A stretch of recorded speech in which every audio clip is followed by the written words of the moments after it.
Dieu t'aide à te remarier, Marcelo. Alléluia. Oui, je le dis partout, j'ai pas reçu le don du célibat et je vais pas tarder dans le célibat. Chers abonnés, l'heure est grave. Le pasteur Marcelo Tunasi surprend tout le monde et annonce que son prochain mariage aura lieu dans les plus brefs délais.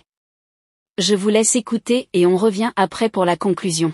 Je ne sais pas que je serai un jour concerné par ces deux nouveaux livres, des principes pour le choix du conjoint, tome 1, tome 2. Ben, que Dieu t'aide à te remarier, Marcelo. Alléluia. Oui, je le dis partout, j'ai pas reçu le don du célibat et je vais pas tarder dans le célibat. Et vous avez la primeur au GA d'avoir ma confirmation. Dans ma vie, prêche, et j'aimerais toujours prêcher par ma vie. Et des fois, dans l'église du Congo, on a des doctrines qui ne sont pas bibliques. Amen.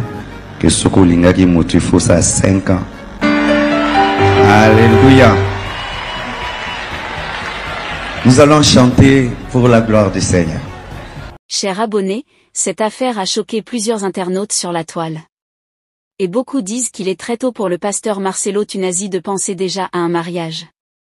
Une blogueuse a fait une sortie sur la toile pour critiquer ces déclarations du pasteur Marcelo Tunasi.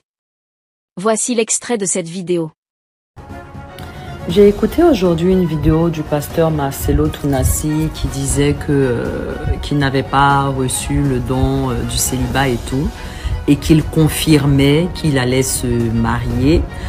Donc cette annonce maintenant, je la trouve inappropriée. En tant que femme, c'est pas un péché. Il n'a pas dit quelque chose de faux ou de mal. Mais en tant que femme et en tant que mère, j'ai eu un pincement au cœur en entendant un homme qui vient à peine d'enterrer sa femme. Je pense pas que ça vaut déjà 4 mois, je pense peut-être 3 ou 4. Parler déjà de remariage à l'église avec tous les fidèles qui criaient « wow ». Et pourtant, cette femme-là, vous l'appeliez maman. C'était une sœur.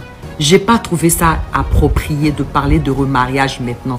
Nous savons qu'il va le faire et il n'est pas condamné au célibat. Très peu d'hommes ont cette force-là de le faire. Mais je trouve que la sagesse demandait que peut-être pendant un moment, il ne parle pas de remariage. Je ne suis rien pour donner des conseils à cet homme. Je suis juste une épouse et une maman à qui les propos ont vraiment choqué. Et je pense que je ne suis pas la seule qui a été choquée par une telle affirmation. Nous savons qu'il va se marier. Il n'est pas condamné à mort parce que sa femme est morte.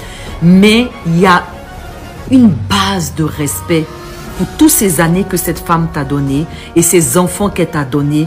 Il y a un minimum, je trouve, et surtout que c'est une personnalité publique, c'est un exemple pour beaucoup d'hommes. Je ne pense pas que c'était adéquat de le faire maintenant. Et imaginez-vous que ce soit lui qui était parti avant sa femme. Imaginez-vous Maman Blanche prendre le micro pour dire comme ça que après 3 mois ou 4 mois pour dire que moi je n'ai pas reçu le don du célibat, je vais me remarier très bien. Je la vois tellement mal en train de le faire que j'ai été choquée du fait de le voir lui en train de parler de remariage maintenant. Ce n'est pas un péché, mais moi en tant que femme, en tant que maman, j'ai été touchée. Et j'ai compris qu'une femme ne doit pas sacrifier sa vie pour un homme. Ça m'a consolidée dans le fait qu'une femme ne doit pas sacrifier son existence, ne doit pas sacrifier sa vie. Oui, nous servons Dieu, nous donnons nos vies à nos maris, nous servons nos enfants, nous les faisons grandir. Mais sacrifie ta vie à un homme. Il ne va même pas porter un vêtement noir pendant 1 an pour dire que non, je fais le veuvage, je laisse le temps à mes enfants. Non, en même pas 6 mois, ma chérie, ta remplaçante, elle était déjà là au fait. Ta remplaçante, elle était déjà dans l'ombre. Maintenant que ton corps est froid, elle va venir s'asseoir. Donc, ça nous enseigne. Femme, ça nous enseigne.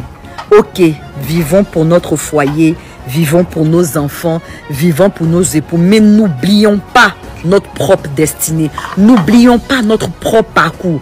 Parce que quand on va t'enterrer, ton mari va te remplacer en même pas 6 mois. Et c'est pas un péché. Et c'est comme ça, la vie, elle continue. Donc quand vous vivez pour les gens, sachez que quand vous allez partir là, ils ne vont pas vivre pour vous. Et c'est pas ce qu'il y a à faire au fait. C'est normal qu'il va se remarier. Mais sitôt le dire comme ça, moi, ça m'a choqué. Je ne sais pas vous, mais moi, ça m'a choqué. Les amis, qu'est-ce que vous en pensez par rapport à cette situation? Laissez votre avis en commentaire. Si ça vous a plu, cliquez sur j'aime et partagez. Mais n'oubliez pas de vous abonner et de cliquer sur la cloche de notification pour ne pas rater mes prochaines vidéos.